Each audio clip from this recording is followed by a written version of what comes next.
My mom gave my wedding dress to my sister without my permission. So, I made sure she never wore it again. Ever since I was a teenager, I've known that my mom favored my younger sister Claire. Claire is 4 years younger than me, and growing up, it was obvious she could do no wrong in my mom's eyes. She would get praised for the bare minimum, while I get criticized for everything. If Claire got a B on a test, my mom would gush about how naturally smart she was. If I got an A, my mom would say, "Well, that's what's expected of you." When Claire left dirty dishes in the sink, my mom would quietly clean up after her. If I forgot once, I'd get a lecture about how I was lazy and would never make a good wife. One particular memory that stands out is when I was 17. I had saved up for months working a part-time job to buy a dress for prom. 2 days before prom, I found Claire twirling in it in front of the mirror. She had spilled makeup all over it, and when I screamed, my mom rushed in, not to scold her, but to yell at me. "You're overreacting." She just wanted to try it on. Stop being so selfish. I ended up going to prom in a borrowed dress while Claire smirked the whole night. This was the pattern: Claire takes, mom defends, I lose. Fast forward to when I got engaged.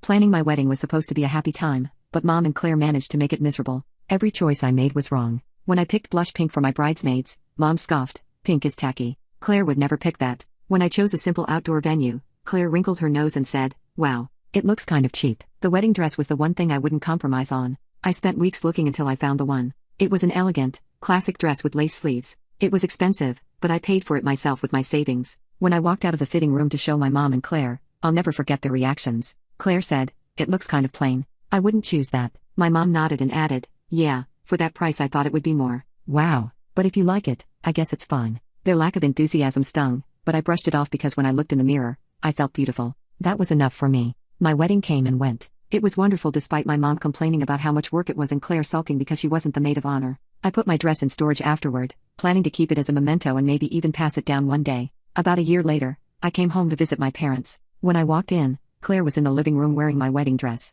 Not just trying it on, wearing it, with makeup done, hair styled, and even a little bouquet in her hands while my mom cooed at her and took pictures. I froze. My heart literally dropped. I asked what the hell she was doing, and Claire giggled. "Oh, relax. Mom said I could borrow it for my future wedding. She wanted to see how it looked on me." "Don't be so dramatic." I turned to my mom and said, "You gave her my dress? Without asking me?" And my mom, without missing a beat, said, "It's just a dress. You're married already. You don't need it anymore. Claire deserves something nice too. Why should you hoard it?" I told her it wasn't hers to give away, and she rolled her eyes. "God, you're always so possessive. Stop acting like a spoiled brat." I told Claire to take it off immediately, but she refused. My mom laughed and said, "Don't be petty. You're jealous your sister looks stunning in this gown more than you." I left before I said something unforgivable, but the next day, I came back when no one was home. I took the dress back. It was filthy from Claire parading around in it, with a tear in the lace sleeve and makeup stains along the neckline. I packed it up. A week later, Claire called me sobbing. Apparently, she had told her fiancé that she was going to wear my dress for her wedding, and when she went looking for it, she found out it was gone. My mom immediately accused me. "You spiteful little witch, how could you do this to your sister? That was her dream dress." I laughed in her face. "Her dream dress? It was my wedding dress, and you gave it away without my permission. If she wanted one, she could buy her own like I did." Mom screamed that I had ruined Claire's big day. Claire texted me paragraphs about how I was jealous, bitter, and hateful. I texted her back and told her what she needs to do so she can have the gown back. My fingers moved fast across my phone screen as I typed out exactly what Claire needed to do. First, she had to give me a real apology that actually admitted she took my dress without asking. Second, she had to pay every penny for professional cleaning and fixing the damage she caused. Third, she had to promise in writing that she'd never touch my stuff again without permission. I added one more line making it crystal clear that she wasn't getting the dress back until all 3 conditions were met. I hit send and put my phone down, but it started ringing less than an hour later with Mom's name flashing on the screen. I picked up and she immediately started screaming about how I was ruining Claire's wedding and being a vindictive witch who couldn't stand to see her sister happy. I stayed calm and told her Claire was the one who ruined my dress with her makeup and carelessness. She started yelling even louder about how family shares everything and I was being selfish and petty over a piece of fabric. I hung up while she was still mid-sentence because I was done listening to her defend Claire's theft. I walked to my bedroom closet where I'd stored the dress and carefully pulled it out of the garment bag. I spread it across my bed and my chest got tight seeing what Claire had done to it. The delicate lace sleeve had a 3-inch tear that went right through the intricate pattern. Foundation stains covered the neckline in several spots where she'd clearly rubbed her face against the fabric. There were lipstick marks on the bodice and what looked like mascara smudges near the waist. I grabbed my phone and started taking detailed photos of every single mark, stain, and tear. I made sure to get close-ups with good lighting, so nobody could claim I was exaggerating the damage. My hands shook a little as I documented how she destroyed something that meant so much to me. I heard my husband's car pull into the driveway and a few minutes later he found me still photographing the dress. He took one look at the damage spread across our bed and his jaw dropped. I explained everything that had happened from finding Claire wearing it to Mom defending her to the nasty texts calling me jealous. He immediately wrapped his arms around me and said we needed to set boundaries with my family. He suggested we pick specific times to check messages from them, maybe just once in the evening, so they couldn't ruin our whole day. I was organizing the photos on my phone when it started buzzing with text after text from Claire. She sent 20 messages in a row claiming the dress was abandoned property since I'd left it in storage. She said anything left in Mom's house for over a year became family property that anyone could use. She insisted I had no right to take back something I'd clearly abandoned and forgotten about. She called me controlling and said I was just mad because she looked better in it than I ever did. I didn't respond to any of her ridiculous claims, but I screenshot every single message for my records. I sat down at my laptop and composed one final message to Claire that read like a business email. I restated my 3 conditions clearly with no emotion, just facts about what needed to happen. I gave her exactly 2 weeks from today to meet these requirements or she could forget about ever seeing the dress again. I copied the message to both her phone and email so she couldn't claim she didn't receive it. About an hour later, my phone buzzed with a text from an unknown number that turned out to be Claire's fiancé. He said he was getting different stories from everyone about the dress situation and wanted to hear my side directly. I agreed to a phone call because I was curious what lies Claire had been telling him. When he called, I kept my voice steady and explained everything from the beginning without adding any drama or emotion. I told him about finding Claire wearing my wedding dress without permission and the damage she'd caused to it. I sent him all the photos I'd taken showing the tears and stains, plus a copy of the receipt from when I bought the dress myself. He went quiet for a long moment after seeing the evidence, then thanked me for being honest with him. He said Claire had told him I'd promised her the dress months ago and was now backing out because I was jealous of her engagement. Later that evening, Mom left a voicemail that went on for 3 minutes about how I should be generous to family. She said when she was young, she shared everything with her siblings and nobody kept track of who owned what. She claimed I was being materialistic and putting possessions above family relationships. She ended by saying she was disappointed in the selfish person I'd become and that she raised me better than this. I sat down and transcribed her entire voicemail word for word into a document on my computer. I saved it along with all the screenshots and photos in a folder I labeled wedding dress evidence just in case I needed it later. The next morning, I called around to find a high-end wedding dress restoration specialist who could give me a professional assessment of the damage. Most places were booked solid, but I found one that had a cancellation in 3 days. I booked the appointment immediately because I wanted official documentation from an expert about what it would cost to fix everything. I needed real numbers and professional opinions to back up my demands for payment from Claire. 3 days later I drove to the specialist shop with my dress carefully packed in its garment bag.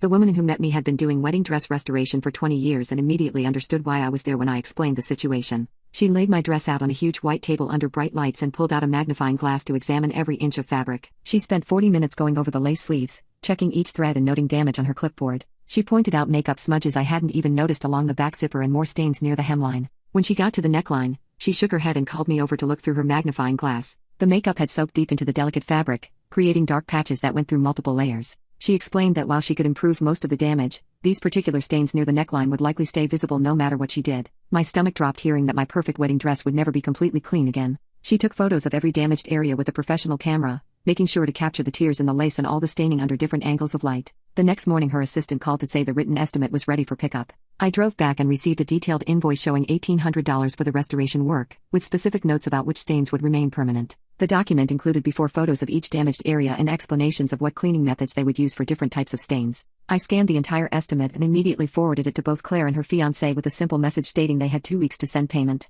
Within an hour Claire texted back saying she would only pay half because the dress was already worn and used anyway. I responded that my terms hadn't changed and reminded her the clock was ticking on her 2-week deadline to meet all 3 of my conditions. She sent 15 more texts arguing about the price, but I didn't reply to any of them. 2 days later the specialist called again saying she had prepared additional documentation I might find useful. I picked up a second report showing the dress's diminished value was approximately $2,500 due to the permanent damage. The specialist explained this was based on current resale values for designer wedding dresses and how much the staining would affect any future sale. I immediately added this amount to Claire's bill, sending her an updated total of $4,300 for both restoration and diminished value. That evening my husband found me at the kitchen table surrounded by all the documentation and screenshots from my phone. He sat down and suggested we needed better boundaries with my family to protect our mental health. He proposed we check messages from them only once a day at 7 in the evening and ignore anything manipulative or dramatic. We set up an automatic response on my phone that would send a message saying I only check family messages once daily. This simple change made me feel more in control instead of constantly reacting to their demands and accusations. The next afternoon my phone showed 12 missed calls from an unknown number that turned out to be Claire's fiancé again.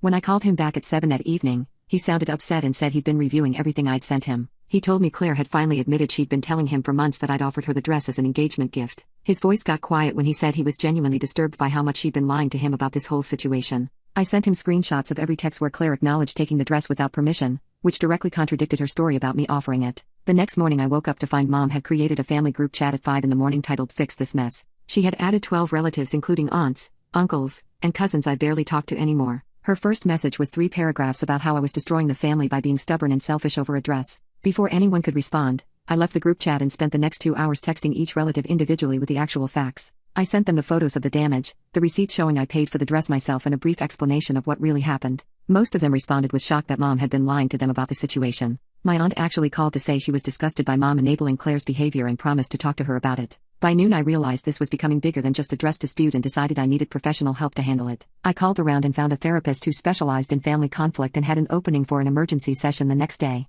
During our session, she helped me practice staying calm when Mom or Claire tried to manipulate me with guilt or anger. We role-played different scenarios where they might attack me, and I practiced responding with facts instead of emotion. She taught me phrases like, "I understand you're upset, but my boundary remains, and that's your opinion, but my decision stands." The session gave me confidence that I could handle whatever they threw at me next. That evening I checked social media and saw Claire had posted several vague updates about toxic family members and Bridezilla sisters. She didn't use my name, but anyone who knew us would understand she meant me. Friends started texting asking what was going on, but I decided to stay completely silent online about the whole situation. I didn't want to air family drama publicly, even though Claire clearly had no problem doing exactly that. 3 days later, Claire's fiancé called again suggesting we all meet with a professional mediator to resolve everything properly. He said he'd found someone who specialized in family disputes and thought it would help everyone move forward. I agreed but told him I needed to approve the mediator first and we'd have to establish ground rules before any meeting. I wanted to make sure Mom couldn't hijack the session with her dramatics or turn it into another attack on me. The mediator called 2 days later confirming our appointment for Thursday at 3. I arrived 15 minutes early to find Mom already in the waiting room with a folder thick with papers. She looked up and said she'd been gathering proof of everything she'd done for us kids over the years.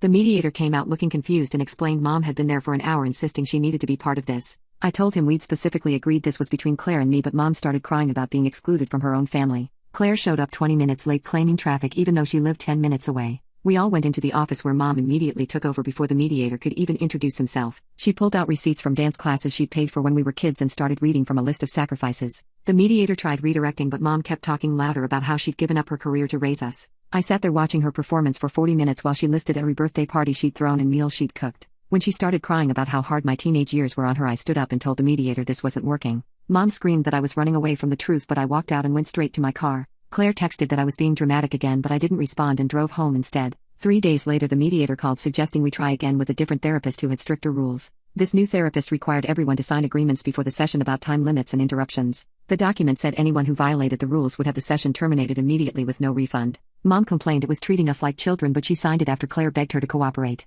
We met the following Tuesday at a different office across town with better parking and security. The therapist started by setting a timer for each person to speak without interruption for 10 minutes. Mom went first and stayed mostly calm, though she kept checking the timer every 30 seconds. When it was my turn, I explained the dress situation factually without getting emotional or attacking anyone. Claire fidgeted through my whole explanation and kept sighing loudly until the therapist warned her about disruptions. During Mom's second turn, she finally admitted something I'd never heard before in 30 years. She said she always expected me to be responsible because I was older and more capable than Claire. She explained that Claire needed extra help with everything, so the favoritism was her way of balancing things out. The therapist asked if she understood how that might have affected me, but Mom just shrugged. Claire's turn came and she stared at her hands for a full minute before speaking quietly. She admitted she wanted my wedding dress because wearing it would make her feel special, like I looked at my wedding. She said seeing me and it made her realize people saw me as beautiful and elegant, which she'd never felt. The therapist nodded but then pointed out that regardless of her feelings, taking someone's property without permission was still theft. Claire's face went red and she started to argue, but the therapist held up her hand for silence. She explained that understanding someone's motivations doesn't excuse their actions or eliminate consequences for the victim.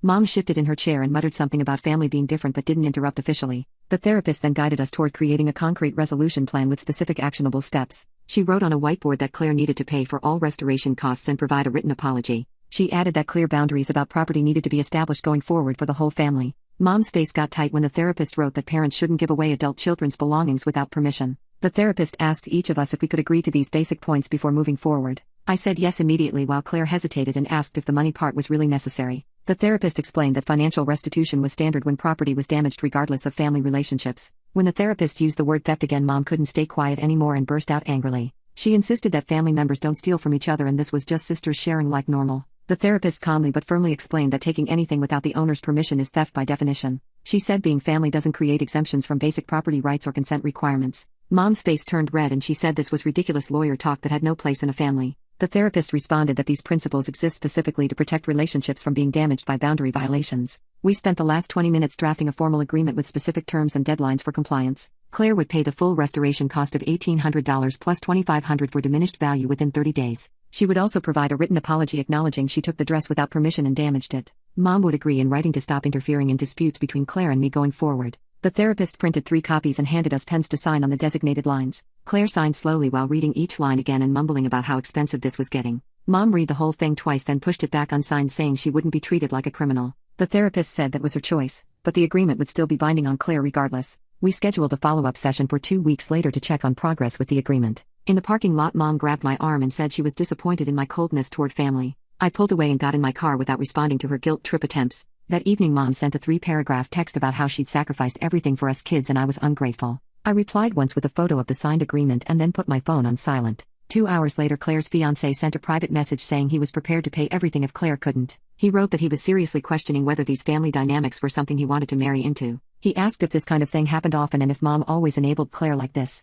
I told him honestly that this was a lifelong pattern and he should think carefully about his future. The next morning the dress cleaner called saying my detailed assessment was ready for pickup with documentation. I drove over and she handed me an envelope with an itemized invoice and close-up photos of each damaged area. She pointed to one photo showing a faint but permanent foundation stain on the neckline near the lace. She explained she tried 3 different treatments but the stain had set too deep into the delicate fabric. Looking at that photo showing the permanent mark on my wedding dress made my chest tight with anger. That evening I sat alone in my bedroom with the dress spread across my bed. I ran my fingers over every inch of the damaged lace sleeve where the threads had pulled apart. The fabric felt rough and broken under my fingertips compared to how smooth it had been on my wedding day. I found more small stains I hadn't noticed before, tiny spots of foundation near the waistline and a smudge of lipstick on the inner bodice. Each new mark made my hands shake harder as I documented everything with my phone camera. I went to the closet and pulled out the special storage box I bought years ago for preserving wedding dresses. The acid-free tissue paper crinkled as I carefully laid it out on the bed. I folded the dress slowly, placing tissue between each layer to prevent further damage even though the dress was already ruined. As I sealed the box I accepted that my wedding dress would never be the same,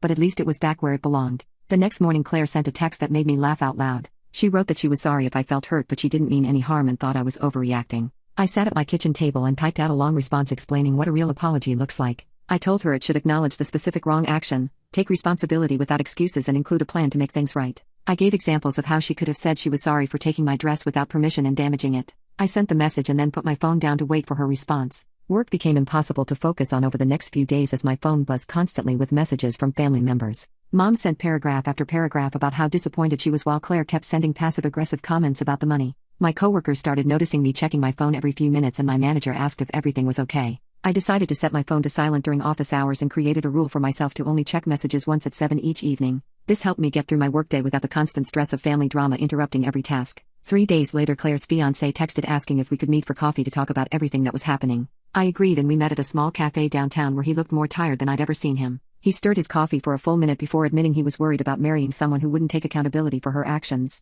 He asked if this was normal behavior for Claire and if Mom always enabled her like this. I told him honestly that this pattern had been going on since we were kids and gave him a few other examples from over the years. He went quiet and then asked if I knew any good premarital counselors who could help them work through these issues before the wedding. I pulled out my phone and sent him contact information for 2 therapists I knew who specialized in couples counseling and family dynamics. I suggested they specifically discuss boundaries with both families and how to handle conflicts as a team. He thanked me and mentioned that Claire had actually found a wedding dress she loved at a boutique downtown. He said she seemed genuinely excited about it, which was good to hear even though I was still angry about everything. 2 days later Mom called my aunt trying to get her involved in our conflict. My aunt called me right after and said Mom was calling me stubborn and unforgiving for not just giving Claire the dress. I spent 20 minutes calmly explaining the whole situation to my aunt, including showing her the photos of the damage and the repair estimate. My aunt listened to everything and then surprised me by calling Mom back and telling her to stop enabling Claire's bad behavior. She apparently told Mom that taking someone's wedding dress without permission was theft and I had every right to be upset. Mom was furious that her own sister wouldn't take her side and sent me angry texts about turning family against her. The next morning the dress cleaner called to tell me Claire had come to the shop trying to negotiate a lower price for the restoration.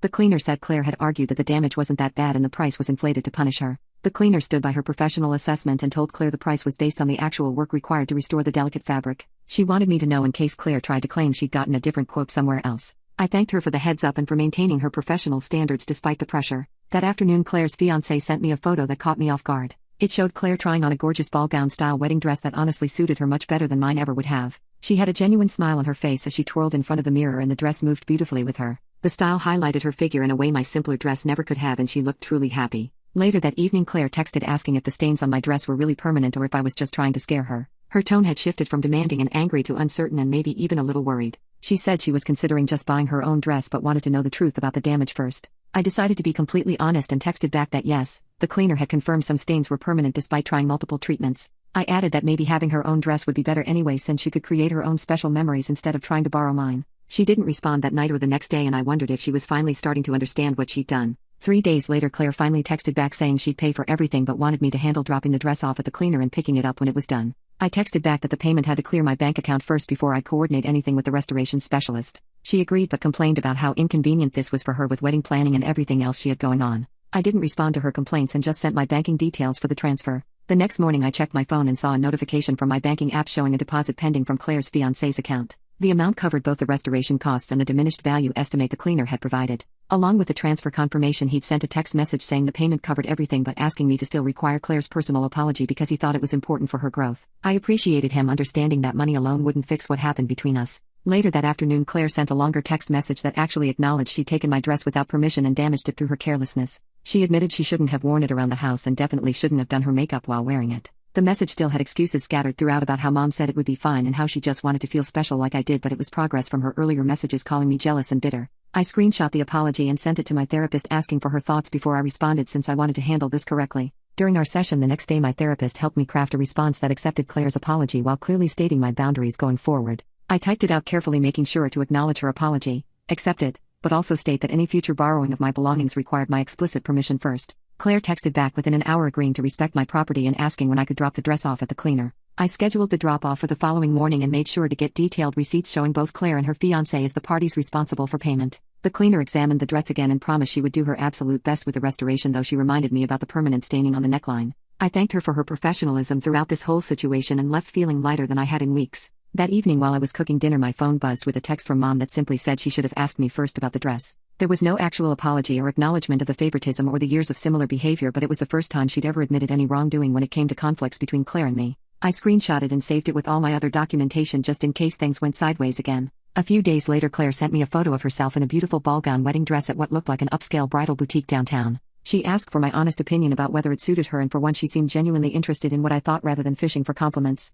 The dress really was gorgeous, with intricate beading and a full skirt that moved beautifully as she posed for the mirror selfie. I texted back that it was beautiful and actually suited her style much better than my simpler dress ever would have. She sent back a smiley face emoji and mentioned she was putting down a deposit on it that afternoon. Her fiancé texted me separately that evening to let me know they'd started premarital counseling and were specifically working on establishing healthy boundaries with both their families. He said the counselor was helping them identify toxic patterns and learn how to support each other when family drama arose. He seemed genuinely committed to breaking the cycle and thanked me again for the therapist recommendations I'd provided. 2 weeks passed before the cleaner called to say my dress was ready for pickup. When I arrived, she had it hanging in a clear garment bag and walked me through all the work she'd done to restore it. The torn lace had been carefully repaired and was nearly invisible. The makeup stains on the bodice were completely gone, but as she'd worn, the faint discoloration on the neckline remained despite multiple treatment attempts. Looking at my wedding dress with its permanent mark, I realized I wanted to keep it exactly as it was because it represented something important now. This dress had become a physical reminder of the first time I truly stood up to my family's toxic dynamics and enforced real consequences for their behavior. My husband came with me to pick it up and squeezed my hand when he saw me studying the stain.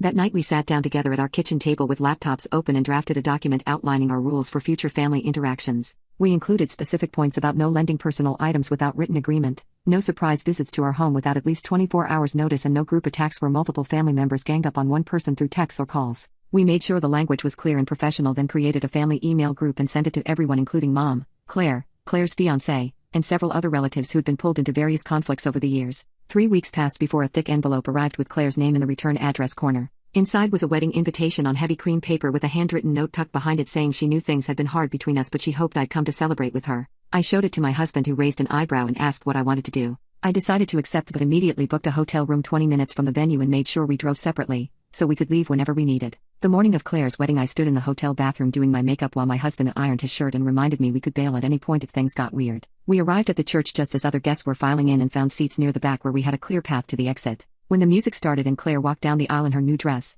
she genuinely looked beautiful in the beaded gown that moved perfectly with each step. After the ceremony we made our way through the receiving line where Claire actually squeezed my hand and whispered thank you for pushing her to get her own dress because she loved it more than she ever could have loved mine. Mom stood next to her looking elegant but keeping her comments limited to thanking us for coming without any of her usual digs or complaints. The reception hall was decorated with white roses and twinkling lights as we found our table assignment near the back corner, which suited us perfectly. During dinner we made small talk with the other couples at our table while keeping an eye on the head table where Claire and her new husband were laughing with their wedding party. About an hour into the reception, when I was returning from the bathroom, Claire's husband caught me near the bar and pulled me aside for a quick word. He thanked me for the counselor recommendation and said the sessions had completely changed how they communicated and probably saved their relationship before it even started. He mentioned they were working on boundaries with both families and learning to be a team instead of letting parents drive wedges between them. I told him I was glad it helped and genuinely meant it as I watched him return to Claire, who was waving him over for their first dance. We stayed through the cake cutting and made our polite goodbyes, with Claire giving me a real hug instead of her usual air kisses. 2 days after the wedding, a card arrived in our mailbox with Mom's handwriting on the envelope. Inside was a simple message saying she was proud of both her daughters and their beautiful weddings, which made me stop and read it 3 times.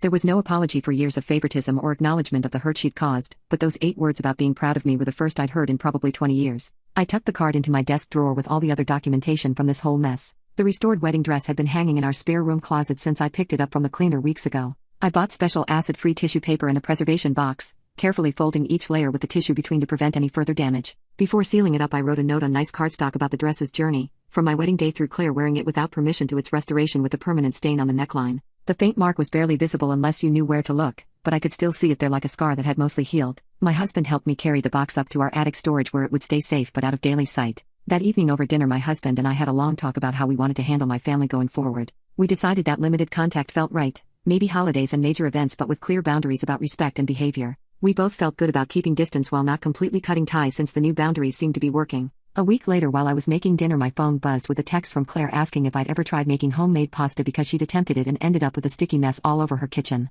There was even a photo of flour covering every surface and her laughing in the middle of the disaster. I texted back some tips about not adding too much water at once and letting the dough rest, just normal sister stuff without any drama or demands or criticism. She sent back a thumbs up and said she'd try again next weekend with my advice. Later that night, I went up to the attic and opened the preservation box one more time to look at my wedding dress with its faint stain and carefully repaired lace. Running my fingers over the fabric, I understood that I'd gained something more valuable than perfect lace or an untouched dress. I'd learned I could set boundaries and enforce them even with family who might never fully change, and that knowledge was worth more than any pristine wedding gown could ever be.